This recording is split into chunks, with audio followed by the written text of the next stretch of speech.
មនុស្សឬជាសត្វសុទ្ធតែត្រូវការស្ដាប់ពាក្យផ្អែមល្ហែមពាក្យទន់ភ្លន់កូនមាសឪពុកក៏ដូចគ្នាដែរគួរតែនិយាយពាក្យទន់ភ្លន់ផ្អែមល្ហែមដល់អ្នកដទៃកាលបើកូននិយាយពាក្យពីរោះចំពោះអ្នកដទៃកូននឹងបានទទួលនៅពាក្យពីរោះពីអ្នកដទៃមកវិញកាលបើកូនទន់ភ្លន់ដាក់អ្នកដទៃក៏ទន់ភ្លន់ដាក់កូនវិញដែរកូនត្រូវធ្វើឲ្យបានជាទម្លាប់ក្នុងជីវិត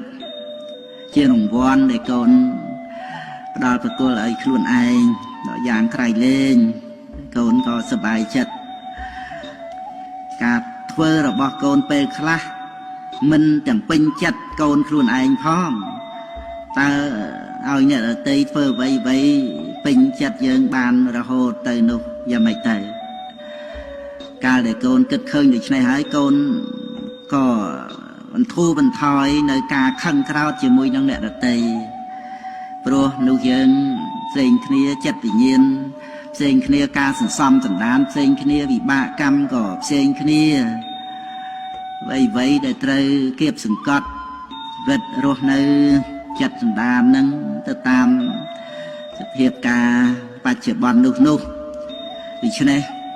កូនត្រូវរៀនឲ្យបានយល់ដឹងសេចក្តីពិតចំពោះអ្វីគ្រប់យ៉ាងដែលជាសភាវៈពិតជាធម្មជាតិនោះឯងដែលអ្នកណាក៏មិនអាចចេះតែចង់បានឲ្យដោយចិត្តរបស់ខ្លួននោះទេចាំបាច់និយាយថ្មីថានឹងផ្ដល់ប្រគល់មកឲ្យយើងពេញចិត្តទៅគ្រប់រឿងសំបីមនុស្សឬជា